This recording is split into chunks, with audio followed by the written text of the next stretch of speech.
Bonjour et bienvenue sur le deuxième épisode de la balado de Québecor ID.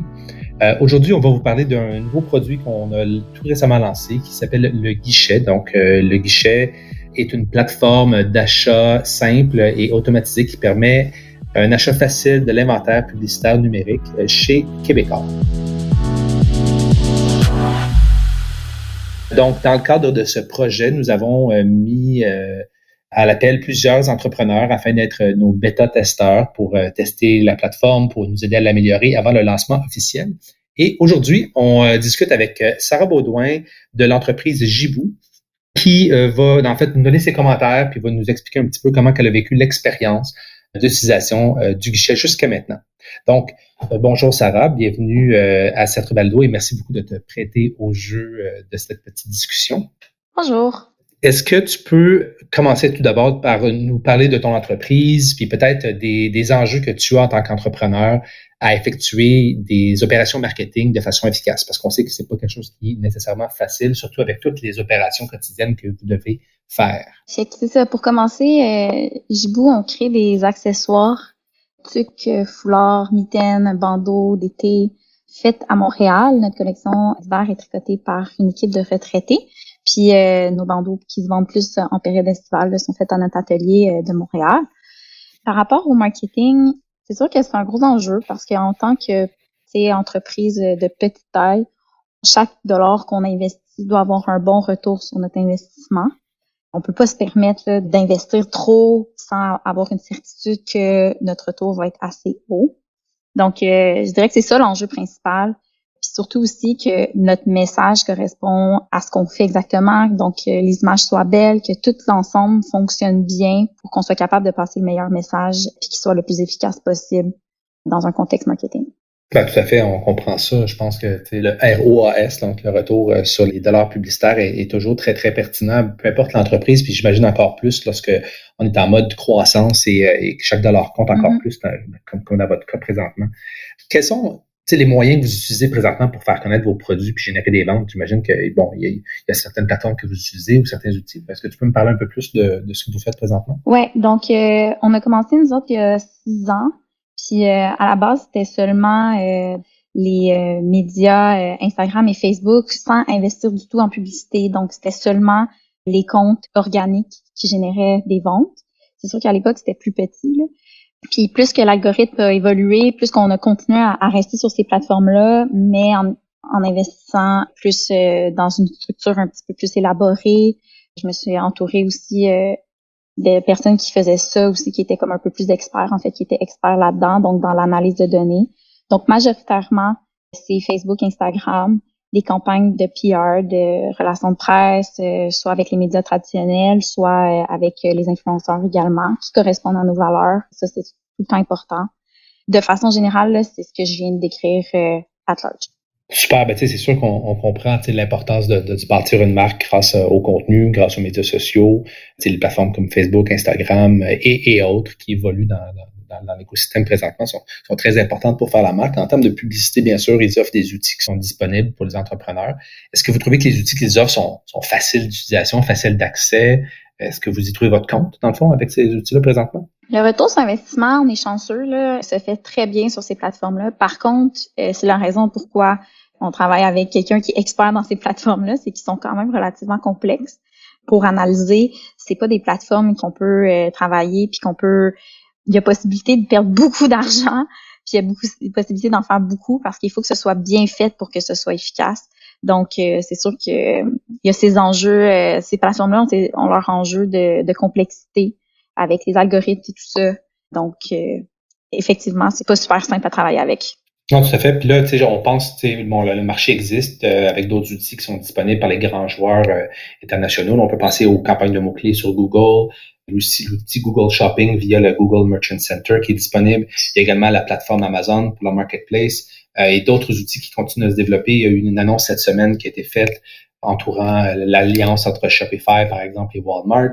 Tout se dessine pour faciliter, si on veut, la vente en ligne pour les petits entrepreneurs. C'est quoi votre point de vue par rapport à ces plateformes-là? Puis est-ce que vous pensez aller de l'avant? Est-ce que vous pensez que ces outils-là vont pouvoir être sélectionnés dans vos initiatives ou vous prenez un petit pas de recul par rapport à ça présentement?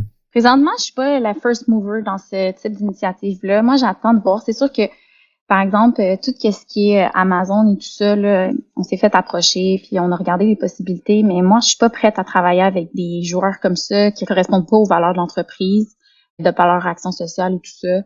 Donc, c'est sûr que ça, c'est un enjeu. Je pense que on est de plus en plus conscientisés là, à tout ce que les entreprises ont comme impact social et tout ça. Ça, c'est un des enjeux pourquoi, dans le cas d'Amazon, pour l'instant, c'est sûr que je suis pas prête à aller vers ça. Et après ça, je reste tout le temps ouverte parce que c'est sûr que en tant qu'entrepreneur, je veux saisir les opportunités, mais je veux que ça corresponde aux valeurs, à mes propres valeurs puis aux valeurs de l'entreprise. Ah, super bon point. Parlant de valeur d'entreprise, ça me fait un bon segue pour le prochain plan. En fait, je voulais parler de l'initiative d'achat local. Bon, on en a entendu beaucoup parler. Là, la pandémie qui nous a tous tombé dessus a généré beaucoup de changements dans les comportements des consommateurs. Il y a des initiatives gouvernementales, des initiatives privées qui ont été mises de l'avant pour promouvoir l'achat local sur tous les fronts, que ce soit des produits de consommation ou des produits de technologie. Vous, qu'est-ce que vous pensez vraiment de cette initiative-là? Puis est-ce que vous réfléchissez vous-même à cette pratique-là au sein de vos opérations? Est-ce qu'on parle de vos achats de matières premières ou de vos outils technologiques ou encore de solutions marketing? J'aimerais ça vous entendre un peu sur ce point-là. Ben, c'est sûr que tout ce qui est dans l'opération de la production, nous, on le fait depuis le début, tu sais. Fait que c'est sûr qu'après ça, c'est dommage que il n'y a pas l'opportunité de le faire avec tout parce qu'il n'y a pas l'offre nécessairement pour tout ce qu'on achète au Québec. Mais on le fait déjà. Nos fournisseurs de tissus sont au Québec, justement la main-d'œuvre, tout ce qui est pour la production, bon, l'étiquetage, etc. Tout est fait autour de nous à Montréal ou en périphérie de Montréal. Après ça, c'est sûr que, bon, quand il y a eu la possibilité de travailler justement avec vous chez Québecor, c'était le point qui me semblait le plus intéressant, d'avoir un média qui était local, qui allait payer des impôts de cet investissement-là, qu'on allait payer des taxes là-dessus, parce que je trouve que c'est en toute logique là, de le faire. Je pense qu'il était temps qu'il y ait quelque chose grand public qui sorte au Québec, fait par des Québécois. Excellent. Écoute, je suis super content d'entendre ça parce que bien sûr, c'était notre volonté, nous, d'avoir de faciliter, si on veut, l'accès à notre inventaire publicitaire et puis offrir de la performance aux annonceurs d'ici dans un cadre d'achat local. C'est une des clés initiales qui nous a motivés à faire ce projet-là. Puis, on est chanceux, on a profité d'un timing exceptionnel dans toute la malchance qu'on a vécue mondialement parce que le timing est excellent pour promettre aux annonceurs quelque chose d'intéressant et local. Mais c'est la réalité dans laquelle on fait présentement. Donc, vous avez été bêta-testeur, donc ça fait déjà environ 2 semaines que vous êtes présentement dans la plateforme. Vous avez eu l'opportunité de tester un peu le guichet. Là, tu mentionnais que c'est pas toi spécifiquement qui va jouer là-dedans parce que tu n'en es pas l'experte, mais tu as un expert chez toi qui le fait. Est-ce que tu es en mesure de pouvoir me donner tes premières impressions sur la plateforme? Qu'est-ce que tu crois que ça vous apporte comme bénéfice outre, bien sûr, l'achat local, comme on vient de mentionner? Ce que j'ai vraiment aimé, puis que je peux dire au stade où est-ce qu'on en est, c'est que la plateforme était facile. Ça n'a pas pris beaucoup de temps là, s'inscrire. J'ai fait en 5 minutes. Après ça, donner l'accès à Benoît qui est en charge. Ça n'a pas été compliqué. Entrer les informations d'entreprise, c'était pas compliqué, c'était super clair. L'autre aspect que j'ai vraiment aimé, c'est que j'avais accès à quelqu'un qui parlait en français de l'autre côté, que je sentais qu'il était proche puis qui comprenait, mettons, mes questions clairement. J'avais pas eu à attendre une semaine avant d'avoir une réponse de quelqu'un qui était à l'autre bout du monde. Quand j'avais des questions, on me répondait tout de suite. Je suis consciente que je fais partie de la version bêta, donc je suis consciente que en ce moment, les personnes qui y travaillent, ils répondent. On n'est pas beaucoup là à y travailler, fait qu'il y a du temps pour y répondre, mais c'était très apprécié tout ça, de pouvoir parler au téléphone avec quelqu'un si j'avais des questions. Donc ça, je dirais que c'est vraiment les avantages là, qui me sont qui est de la facilité, puis de parler avec quelqu'un en français qui est à de Montréal. Super. On est content d'entendre ça parce qu'effectivement, notre proximité puis notre niveau de service qu'on souhaite offrir aux clients fait partie de notre offre de service qu'on veut mettre de l'avant. Bon, bien sûr, l'achat local, l'offre de service, la performance, je pense que c'est les 3 piliers du guichet qui sont de l'avant. Puis parlant de l'offre de service, bon, bien sûr, on continue de développer beaucoup de choses. On développe des vidéos éducatives qu'on a lancé notre chaîne YouTube tout récemment. On a une FAQ sur le site qui permet de répondre à beaucoup de questions, qui va continuer de s'étoffer dans le temps au fur et à mesure où on va recevoir des questions auxquelles on croit qu'on peut répondre. Donc, tout dans l'objectif de réduire la friction puis de faciliter pour vous, en tant qu'entrepreneur, l'utilisation de la plateforme puis que ça soit aussi facile que vous l'avez vécu jusqu'à présent. Ouais. Maintenant, j'aimerais savoir, avant la sortie du guichet de Québécois, est-ce que vous auriez déjà pensé dans une pratique d'achat local d'accéder à un inventaire de qualité comme ce que nous offrons avec un minimum d'effort, que ce soit nous ou nos compétiteurs dans l'écosystème de médias québécois? Est-ce que vous auriez pensé nous contacter pour faire des affaires avec nous?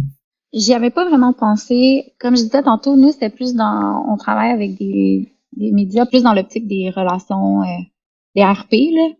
Puis je trouve ça intéressant parce que on a l'impression que les gros médias, en tant que plus petite entreprise, c'est pas accessible au niveau de nos budgets, etc. Puis dans ce cas-ci, de ce que je comprends, c'est au contraire, c'est l'accessibilité pour les petites entreprises qui est mise de l'avant. Donc ça, je trouve ça super intéressant. Puis tant mieux, tu sais.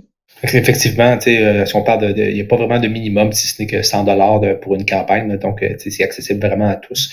On s'éloigne d'une relation d'affaires avec un directeur de compte, puis une complexité de parcouriel, puis une validation des finances, puis d'une vérification de crédit, puis toutes ces choses-là. Donc, c'est une simple carte de crédit, comme vous êtes habitué de faire avec les plateformes que vous utilisez présentement, puis on se connecte, puis on commence nos campagnes.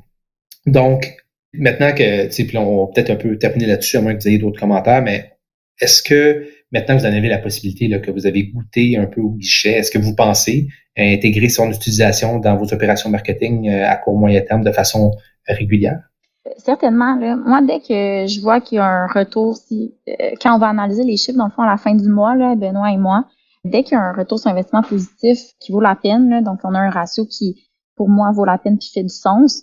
Si ce ratio-là est respecté, c'est clair qu'on va continuer à travailler avec Québécois pour ça parce que je vois pas pourquoi on le ferait pas, tu sais.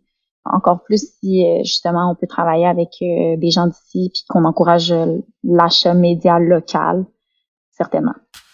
Excellent. Écoute, j'ai pas d'autres questions pour toi. Donc, je terminerai la balado. Je te remercie beaucoup d'avoir pris le temps, Sarah Baudouin, de te prêter au jeu.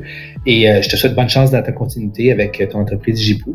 Longue vie et puis continue de faire travailler les retraités à tricoter tout l'hiver. Parfait. Un gros merci à vous autres. Merci beaucoup. Bye.